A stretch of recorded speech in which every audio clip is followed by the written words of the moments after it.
Welcome to the Bookshop at the End of the Internet. This podcast is dedicated to helping book lovers discover new authors. Like all the best bookshops, this podcast is filled with all kinds of books and all kinds of authors. So tune in, browse around, find a new author, and discover a new favorite book at the Bookshop at the End of the Internet. I'm Stacey Horan, author, book lover, and host of the Bookshop at the End of the Internet. This is episode number 159. For more information about this or any of our episodes, go to my website, staceyhoran.com. If you enjoy the podcast, leave us a review, like us on social media, and share us with your friends, family, and fellow readers.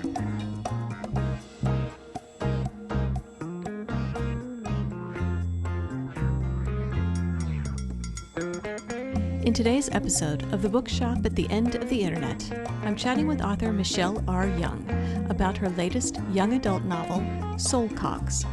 It is the second installment in Michelle's Gearheart sci-fi series, set in Victorian England with a distinct steampunk vibe.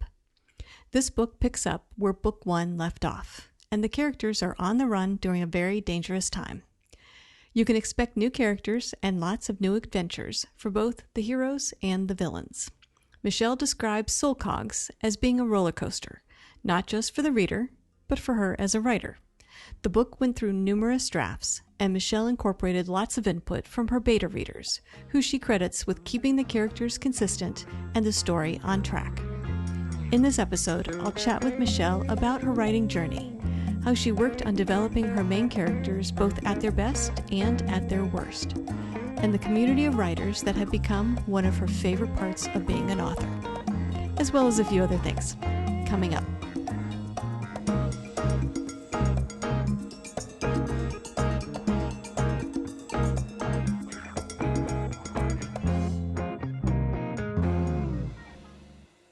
Michelle Young, I want to thank you very much for joining me today on the podcast. Thank you very much for having me. We talked once before about your debut novel at that time, Gearheart. You're back with us today to talk about the second installment in the series, Soul Cogs. If you don't mind, refresh our memories on this series, and then let's chat in more depth about book number 2, Soul Cogs. So my first book, Gearheart, was it was set in Victorian England in a steampunk world where Aspen and Laurie, sisters, they just got kicked out of their last home and they have to live with an old friend of theirs, Keegan Myrack. And along the way, you see that, they actually are very inventive. They're very renegade-like. They are trying to save the slaves of England and send them back to their dimension where they were stolen from 40 years before. Because at this point, the working class humans cannot work anymore because the slaves have taken all their jobs. So they're trying to kill two birds with one stone.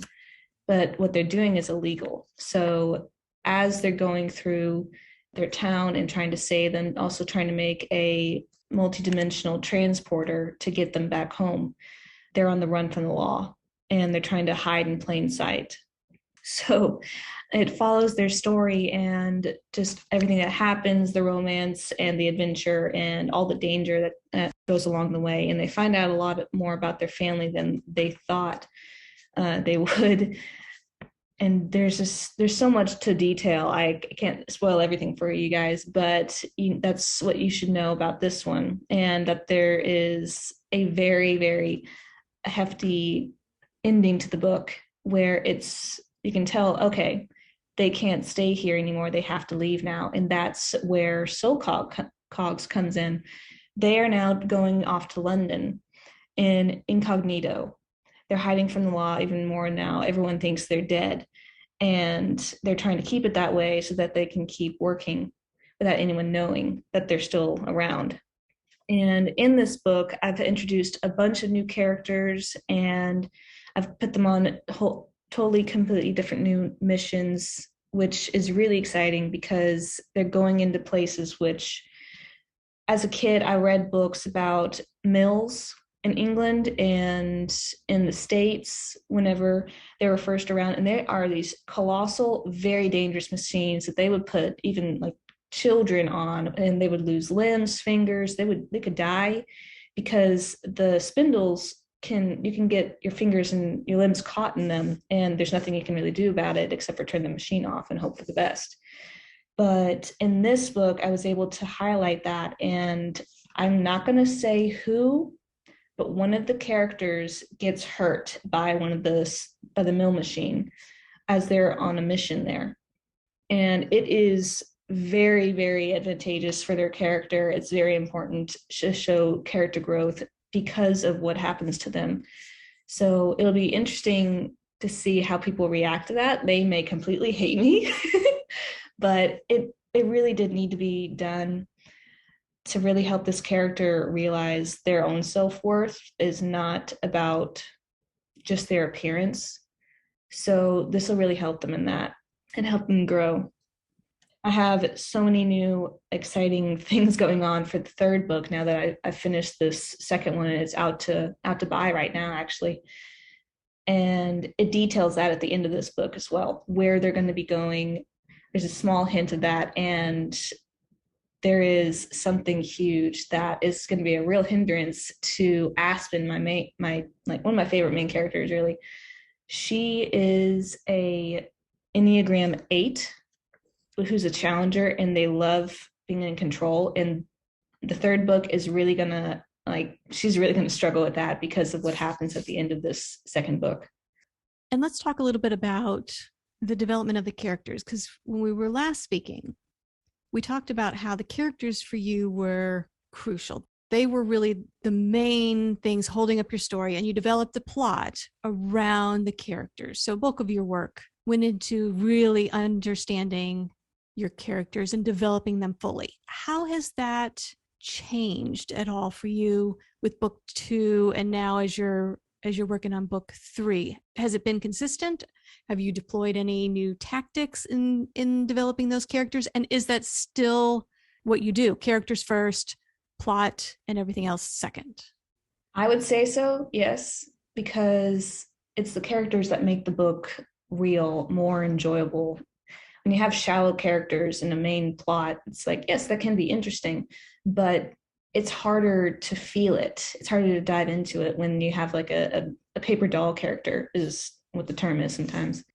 But my characters this time, I have wanted to show like the extremes.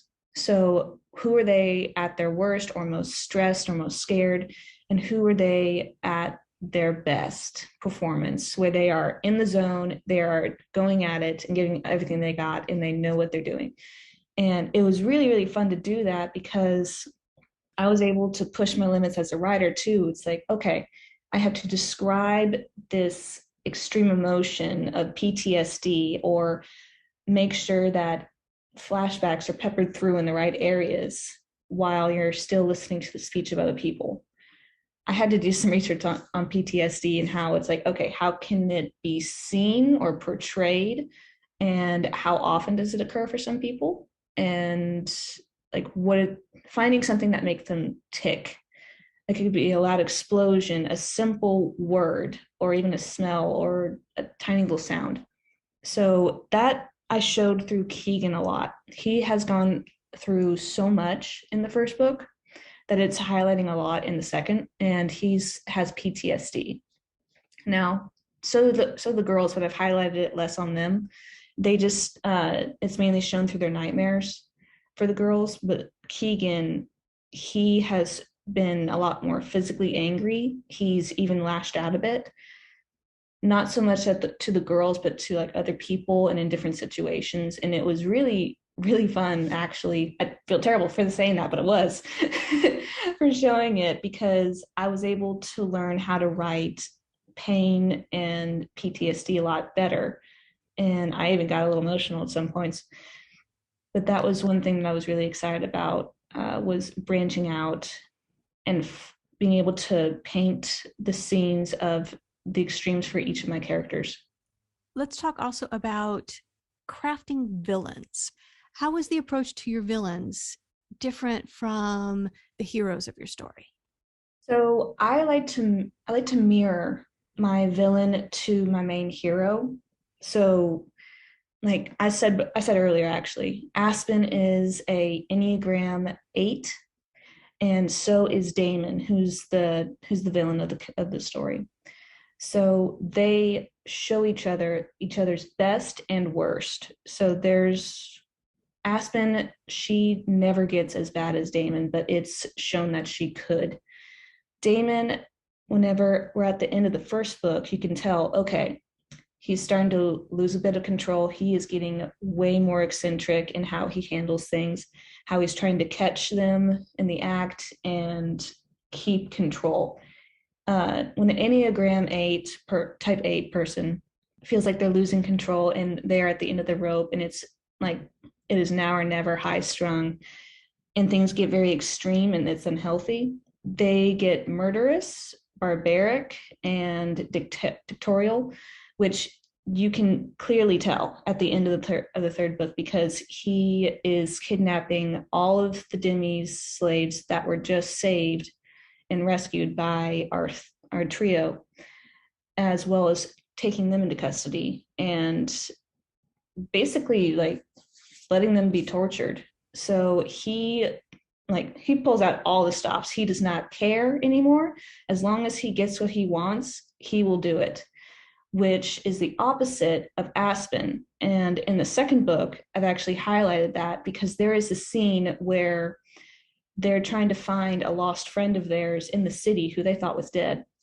I won't say who, but there is this scene where, oh no, this isn't the person at all. It was actually someone who betrayed them. So they find, I will say it, Gertrude, and who was in the first book, who betrayed them. And it shows Aspen struggle with herself. It's like, okay, there's a chance where they could save her or leave her there to die. And Aspen is really struggling with that up to the very last point of the second, where they have to choose. And she finally chooses, yes, to save her, but very, very unhappily. She does it with a lot of chagrin. It's like, fine, I'll save you. But that's just who she is. And it's like, yes, she will struggle with this because these are extremely high stakes. These are very unhealthy conditions, but it shows that, yes, even though they are the same type of person, it shows what their morals are and who they really are. Damon will do whatever he wants. Aspen will always live up to the moral of you can always be better than him kind of thing. Be better than the lower man. Describe how you went about choosing the personality types for your main characters. What made you land on this particular combination? Honestly, because my first book was given to me in a dream, the dream was so vivid. I already had the characters' personalities and everything kind of set in order. So I, as much as I could, remember what they did, how they acted in that dream. And somehow it just flowed perfectly into different character types and also Enneagram types. Uh, my friend recently showed me all the Enneagram types, and I have become like, oh, my characters actually fit perfectly into like these three categories. Like Lori is a type 6. Keegan, I believe, is a type 7. And like I said, Aspen and Damon are type 8s. So I can't really say I molded them all that much because they were already like that. I just developed them more into those characters. And I want to keep them like that because it's really beautiful to show differing points of view from those kind of people. And it was a bit of a struggle to keep that going in Soul Cogs because I'm not a professional with Enneagram in any way, shape, or form. And honestly, I just had to keep on thinking, how would Lori act in this situation? How would Keegan say or react to this insult or something like that? I just had to keep a level head and remember this is what my character is like, and this is how he would react. I had to change up a lot of things, I will admit, and my beta readers helped me out so much, saying like, oh no, this is more like Keegan, or this is what Lori would say when I was talking about Aspen or something. So it's always great to have beta readers on hand to keep your characters in check as well, because you want them to be consistent in each of your books. You don't want them to sound like they could be a total barbarian in the first book, and then all of a sudden they're like a cuddly grandma in the second one. It's like, no, that's weird. That doesn't flow right. It's not consistent. So you want to keep your characters in check, and it's good to show their extremes as well as just them as being a normal person. Well, let's talk about adjustments that you may have had to make from book 1 to 2 and 2 to 3. When you wrote the first book, you matched it up with this recurring dream that you had, and you put it out in the world. So that's sort of like putting a stake in the ground, like marking your place on a map. Book 2 then has to flow from that spot. What adjustments did you end up having to make, if any, when writing book 2 in order to make sure you were in alignment with what you had already committed to in book 1? Were any of them big adjustments, or were they just small tweaks? And let me just say this, it was very exciting to have a completely blank slate on where I should go for my second book, because it was wonderful having my first book given to me through a dream, but it was very exciting because I got to start a new book completely from scratch with just a few guidelines from the first book. And as I was writing the first book, I had come up with a bunch of different ideas of where my characters could go. Oh, they could be incognito and work in a store or in like a bar or something like that as a can dancer for Lori or something. And they could earn their living, but not by much while they're trying to do it. And then I was like, no, that won't work, because they need to have all their focus on their mission and not on earning money to make a living. They will be exhausted. So that was completely scrapped. And then I had the idea of Uncle George, who is one of my favorite characters in the book now. And honestly, I feel like I connect with him the most. Whenever you read Soul Cogs, look at Uncle George specifically and how eccentric he can be. And I realize once I have reread the book, it's like, oh my gosh, I'm actually a lot like Uncle George. This is kind of crazy, because he's seen as the crazy, half insane, really, uncle of James Adeline, who is Keegan's best friend, who told him, oh, when you go to London, stay with my uncle, he will help you. So that's where they are staying, who they're staying with now while they're in London. And it is very, very fun to see what he does, how he treats people, and just his home in general. It's very eclectic. So the book itself for Soul Cogs has gone through a lot of changes. It's gone through 5 rough drafts, and then of course the edits from the professional editor. And it was a roller coaster sometimes to go through, because I made the characters a lot meaner at first. And then when my beta readers went through it, it's like they were not happy. Like they were almost ready to shut the book and not read anymore. That's how unhappy they were with how it was originally done. And again, thank the Lord for beta readers, because sometimes they really do save your tail. They keep your characters in check. And that's exactly what I needed to look out for. And it was really great to see the change that I made. And it's like, oh, wow, that actually does sound better as a book. This actually does make a lot more sense. So it's good that I made those changes, or else the book probably would have failed and suffered miserably. And what about the process of writing it? The way you approached physically giving time to the book and spending time with your characters. Did any of that change for you? Book 1 to 2 and then 2 to 3. And how did you keep yourself on track, and how did you keep that magic alive throughout the books? Let me start with the motivation. So my motivation was doing it for the readers, trying to get the book out as fast as I could for the readers. But I also had to remember a lot of the times, okay, I need to take some time off from my mental health and family. There's a lot of stuff that happened with my family this past year. So I had to take some time for that too. But at the beginning of Soul Cogs, it was NaNoWriMo. So the entire month I was dedicating it, and I got at least, I want to say 37,000 words in that month, and that was very good, even though the goal is 50,000, but it's okay.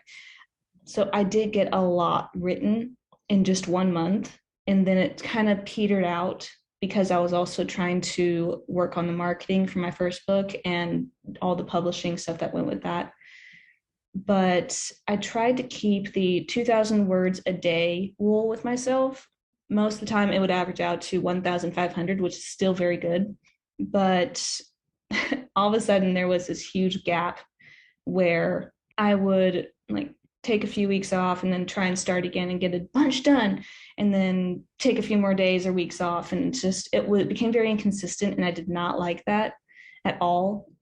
The editing of the book also slowed down progress a lot because, like I said before, it went through 5 drafts, and I'm hoping that the third book does not do that before it gets to an editor. I'm really hoping.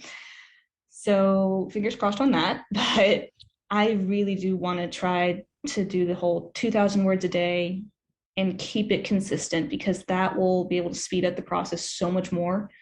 Otherwise, yeah, it's going to be like this again. And it's taken me over a year now to publish this second book, which is not really good whenever you're a self-published author or just author in general, because readers are fast these days.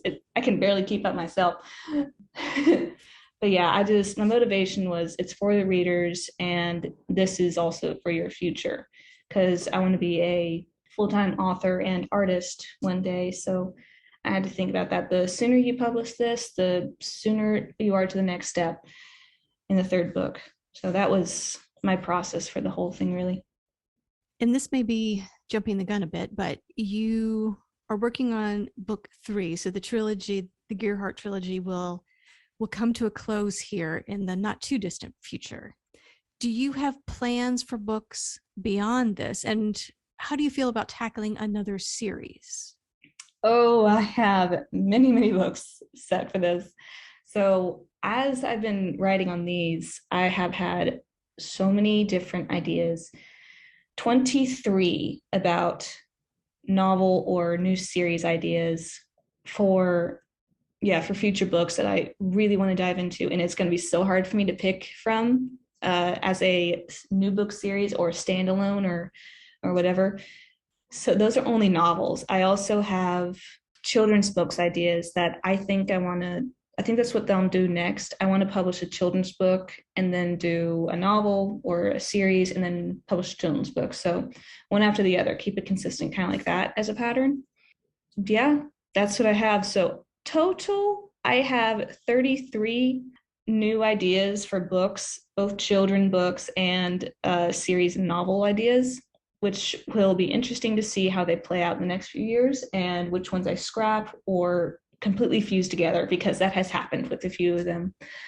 But yeah, to say the least, I am definitely not done being an author, and I have so many new ideas for the future and in different genres as well.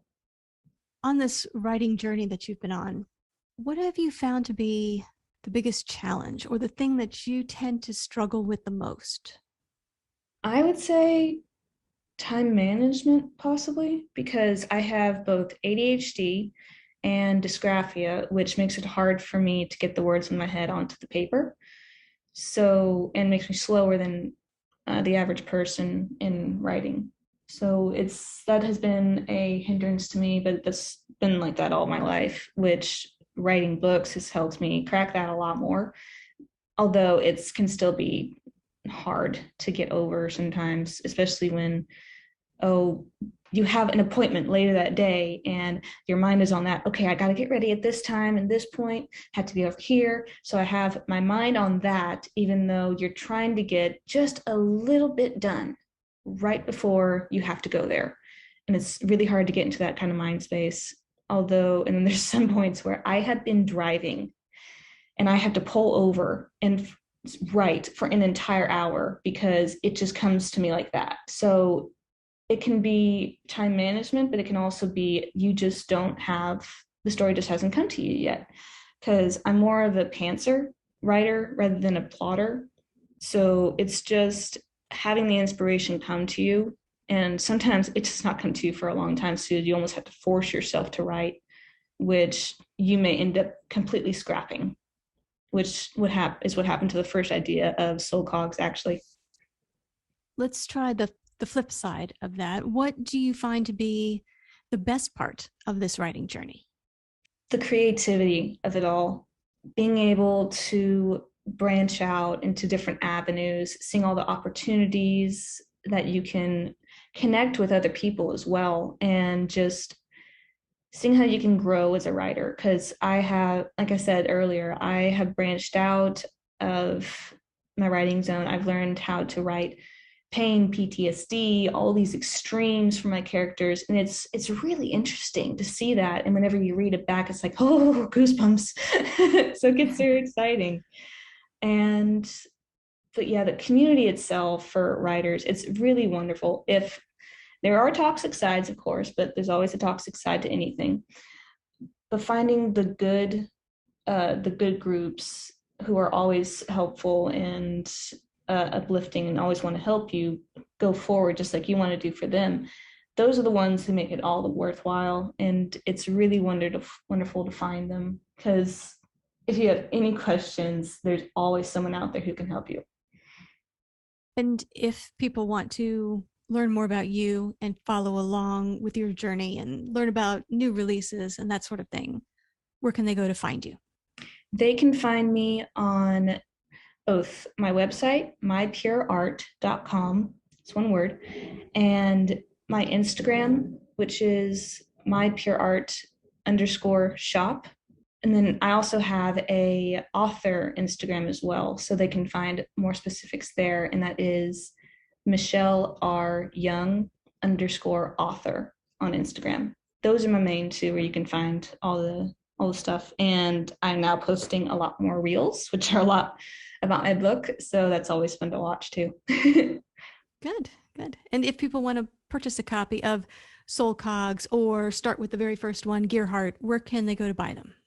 They can find them on barnesandnobles.com, as well as Amazon and pretty much the major retailers too. So Apple, Kobo, stuff like that, but mainly Amazon and Barnes and Nobles. Good. Well, Michelle, I want to thank you very much for joining me again on the podcast, and I want to wish you luck with Soul Cogs, book number 2, and we'll look forward to book number 3 and finding out how the trilogy ultimately ends. So congratulations on everything you've accomplished, and best of luck with the rest of your writing journey. Thank you so much, and thank you for having me. The Bookshop at the End of the Internet is a podcast dedicated to helping book lovers discover new authors. Like any good bookshop, this podcast features a wide variety of books by the equally varied and interesting authors who felt compelled to write them. This podcast gives you a chance to meet these wonderful writers and discover your next must-read book. Listen to the authors describe their books and tell you their stories in their own words. My interviews feature books from all genres and authors from all walks of life, including those who are indie published, as well as those published by small presses and large publishing houses. Looking for unique, not so easy to find books for yourself, a friend, or a book club? Tune into this podcast and find your newest favorite author, or maybe a soon-to-be bestseller. This podcast, like all the best bookshops, is filled with all kinds of books and all kinds of authors. Tune in, browse around, find a new author, and discover a new favorite book. You never know what treasures you might find in the Bookshop at the End of the Internet.